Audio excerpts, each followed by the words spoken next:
কয়েকদিন আগেও নির্বাচন কমিশনের ওয়েবসাইটে ছিল প্রতীকটি। বুধবার ১৬ জুলাই সকালে দেখা গেল সেটি সেখানে আর নেই। বলছি নিষিদ্ধ ঘোষিত দল আওয়ামী লীগের নৌকা প্রতীকের কথা। মঙ্গলবার রাতে অন্তর্বর্তী সরকারের স্থানীয় সরকার উপদেষ্টা আসিফ মাহমুদ সজীব ভুইয়া তার ভেরিফাইড ফেসবুক পেজে প্রতীকটি নিয়ে ক্ষোভ প্রকাশ করেন। ইসির উদ্দেশ্যে তুলেন কিছু প্রশ্ন, যার পরদিনই প্রতীকটি সরিয়ে নেওয়া হয় ওয়েবসাইট থেকে।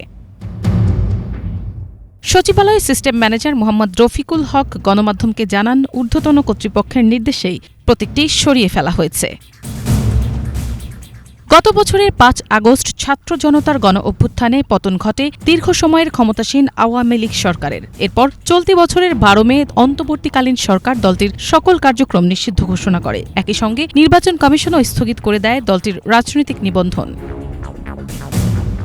এই প্রেক্ষাপটে সম্প্রতি নির্বাচন কমিশন নতুন করে নির্বাচনী প্রতীকের তালিকা সাজাতে উদ্যোগ নেয়। সিদ্ধান্ত হয় প্রতীকের সংখ্যা বাড়িয়ে ১১৫টি করার। তবে সেই তালিকাতে আবার ফিরে আসে বিতর্কিত নৌকা প্রতীক। তাতেই আপত্তি জানায় জাতীয় নাগরিক পার্টি এনসিপি। তাদের দাবি ছিল, নিবন্ধন স্থগিত হওয়া কোনো দলের প্রতীক তালিকায় রাখা যায় না, এটি আইনি শৃঙ্খলার পরিপন্থী। সামাজিক মাধ্যমে ওই সিদ্ধান্ত নিয়ে ছড়িয়ে পড়ে তীব্র প্রতিক্রিয়া, শুরু হয় সমালোচনার ঝড়।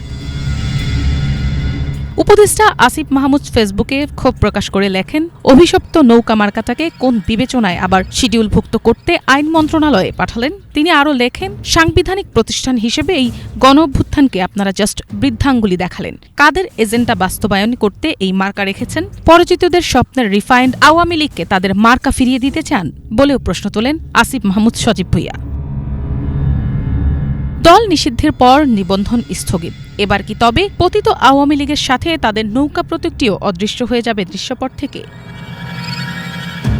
মিনালা দিবা, বাংলাভিশন, ঢাকা।